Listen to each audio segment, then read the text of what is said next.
Hi, I'm Natasha O'Connell. I'm a professional development coach and a recruiter with the Temp Positions group of companies. I seek out New York City's leaders to talk to them about their success and to hear their thoughts on mentorship and leadership.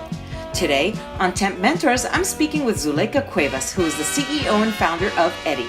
She shares her thoughts about connecting with your DNA and finding your passion statement. Hi, Zuleika. Hello. Thank you so much for coming and speaking with me this morning. Anytime. Great. So let's jump right into it. Sure. So tell me about your professional journey, because I know you've got a lot to tell. Yes, I do.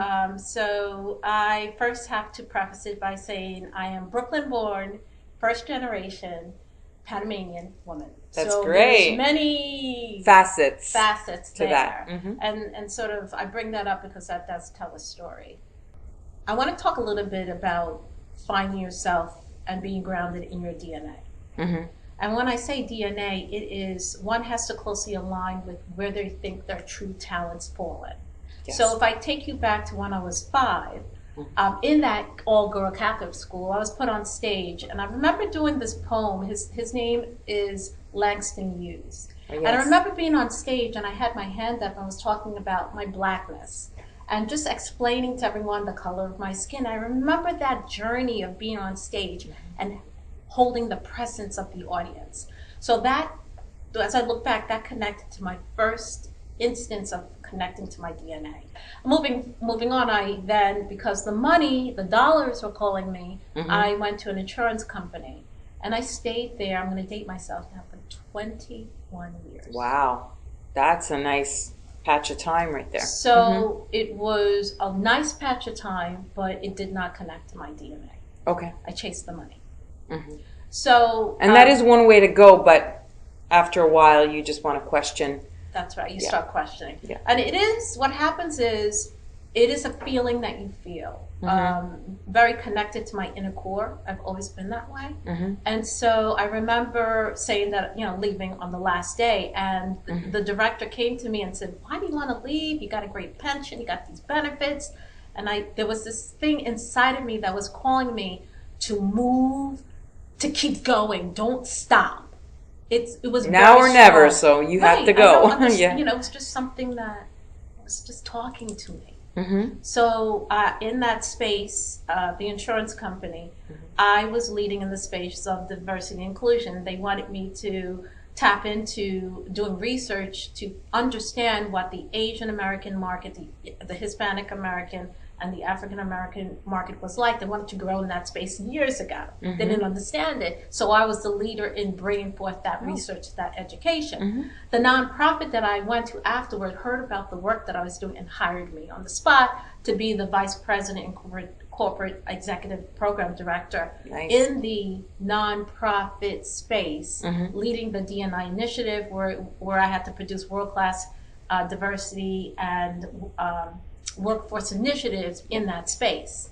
And we partnered with many corporate executives, organizations, academia, to help them understand the work that they needed to do with retention, understanding their own employees that had that makeup. How can we get them promoted? How can we bridge the gap to get them into the boardroom? So I led in that space. Well, what that did for me, I felt like I was closer to my DNA. What that did was it opened my eyes to meeting many people. It opened my eyes that education is priceless. Again, tapping into that DNA. Yeah. Going back to the little child when my father said education is key. I wanted to be in the space of education because, again, tapping into showing new professionals, these professionals, that it takes more than just skill set to make it was important to me. And I was in that space. I was a leader in that space. I was making connections with directors and vice presidents. So again, I felt more closer to the DNA. So Zuleika, what affects your decision to hire? What makes a fantastic candidate in your eyes when you're interviewing? Companies hire for personality. Okay. We all know the skills, competencies will get you through the door, but it won't get you the job. I know. Okay? I know. So learning how to connect build rapport. Let me see your personality. And that's why, as a recruiter, and I've had several positions where I've done that, it's all to me about behavioral-based questions. Not the yes and the no, but tell me about a time. Yes. Because it gets to the heart of you being a human. You know, we all aren't perfect. You're learning. Learning should be a continuous process. So as you go about your journey, tell me about that, and how did you handle it? Those are the things those are the type of questions that I ask, because it's not a yes or no. And so, by contrast, what type of candidate would you say that, like, I'm not hiring this person, this is like a no for me? Just can't build that rapport. I've always had that knack to to coach someone. And so as I'm coaching through these questions and trying to tap into the essence of you, I can pretty much tell if you are likable. Do you fit into the culture that we're trying to hire you Of for? course. Will you be a good blend? Can you be a team player? Is this going to be just a 9 to 5, or is this going to be someplace that you're going to want to come to on a Monday morning? And so the hard no means that I can sense through your phoniness. I can sense you're just being a robot. You're just giving me the questions that maybe I want to hear. The answers that you want to hear, but you can tell that. No, I can tell. And so that to me is a hard no if I can't tap into the essence of you. So Zuleika, are you following those trends, and do you set goals, and do you track your goals? What do you do? What helps you? What do you do? I think one needs to first start with a vision and then set the goal. And I think the goal needs to be set with the end result in mind first. Oh, okay. So kind of like, this is where I want to be. That's right. So how do I get there? And then you work yourself back. That's right. That's really smart. Well, and I work myself back, but I work myself from the bottom to the top. So I start out with the end result, and then go to the bottom of where I am today. Yeah. Because you can only start there.